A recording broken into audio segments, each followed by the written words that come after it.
নমস্কার বন্ধুরা, আপনাদের সামনে নতুন একটা পডকাস্ট ভিডিও চলে এসলাম। এখন আমার পাশে উপস্থিত রয়েছেন লড়াকু ছাত্রনেতা রোহান। তার মুখ থেকে এসআই নিয়ে দুই চার কথা শুনে নেব। তো স্যার, আমার প্রশ্ন হলো, এসআই আসলে কি? এটা কি? পশ্চিমবঙ্গে নানা ভিডিওর মাধ্যমে দেখতেছি অনেক সাধারণ মানুষ অশান্তির মধ্যে আছে, ঘর বাড়ি ছাড়া, ঠিক আছে, বাংলাদেশের দিকে যাইতেছে।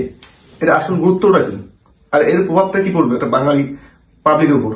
আজকের যেটা মূল পয়েন্ট বলতে গেলে চলে, সেটা হলো হচ্ছে তোমার এসআইআর। এসআইআরটা কি? এসআইআরটা হলো হচ্ছে তোমার ভোটার শনাক্তকরণ করা। ভোটারটা কি?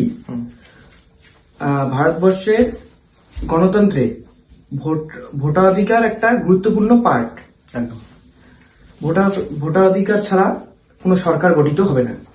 সেই ক্ষেত্রে এসআইআরটা করার মূল লক্ষ্য হচ্ছে তোমার ভোটার অধিকার সংশোধন করা এবং ভুয়ো ভোটার শনাক্ত করা এবং মৃত ভোটার যারা আছে তাদেরকে শনাক্ত করে বাদ দেওয়া। তো